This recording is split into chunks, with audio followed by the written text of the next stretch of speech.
The Ultimate Spider-Man is one of the worst comic book TV shows of all time. Okay, it's not the worst. It's one of the worst animated superhero TV shows of all time. It's one of the most disappointing.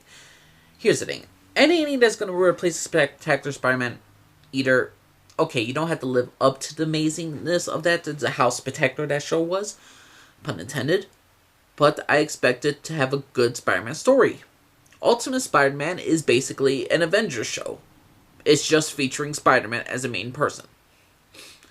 Think of this show like Wolverine and the X-Men. It's not the X-Men, it's Wolverine as the main character, and the entire story all revolves around Wolverine. Well, that's basically what it is. Spider-Man is still in high school. He has Harry and MJ in high school. Okay, you got that.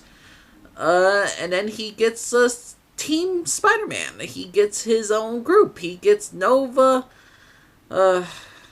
Adam. I didn't even care about the character's name. Because you know why?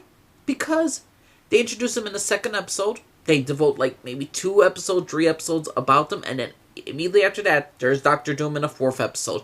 There's Iron Man in the 5th episode. There's Hulk in the 6th. I mean, they don't take time to grow the characters. They don't take time to grow the relationships between Spider-Man and the characters in Spider-Man. Jameson is non-existent. When you don't have Jameson basically in hardly any of the Spider-Mans, okay, he was in some, but he's not in a lot.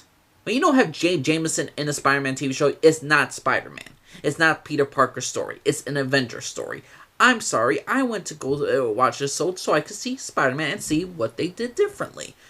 Okay, kids will love it. Kids will love this. But when you were talking about the best TV shows of all time, I mean, not best TV shows, but like best animated cartoon shows, superhero shows of all time, yeah, anyone puts this on a top 10 is dead right lying. This is nowhere near as good as X-Men Evolution, Batman Anime Series, Superman Anime Series, Justice League Anime Series, Batman Beyond, Static Shock, Beware the Batman, The Batman. This is just piss poor because it's not Spider-Man's story. It's a freaking Avengers setting episodes every single dang time. Now here's the thing. You could have maybe like 26 episodes. You could have in the first season, you could have maybe like 5, 6 the most devoted to like maybe a character that's gonna from an Avengers thing. I don't mind that. The best part of this entire TV shows was the stuff about the Spider-Verse. Spider-Man 2099, Spider-Man Miles Morales, Iron Clan Spider, Spider-Gwen, or Spider-Pig. That is the great episodes. The Neo Spider-Man. Those are the great ones. Those are the great episodes. When it deal with Spider-Man's character. Spider-Man villains are interacted with all the Avengers thing. I get Spider-Man has the best villains, but here's the thing. I'm going to say this. Spider-Man doesn't need the Avengers. Spider-Man is the one superhero on all of Marvel that does not need help. He does not need Avengers to make his show relevant. Fantastic Four, yeah, maybe you need to have a character here or there.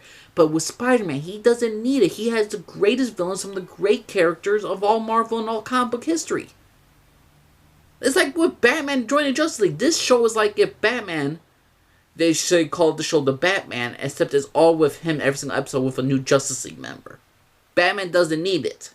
He has his villain. He has his own group of side characters to keep him grounded, to have enough of the story. This was a lazy superhero show. I'm sorry. If you love the show, congratulations, you love the show. But to me, The Ultimate Spider-Man is not even a Spider-Man show. It's an Avengers show featuring Spider-Man. I laughed at a couple of good ones. I like the Deadpool episode. I like the Spider-Man 2099 episode. I like a lot of this, the Ultimate Spider-Verse. I liked stuff when it dealt with Spider-Man and his character.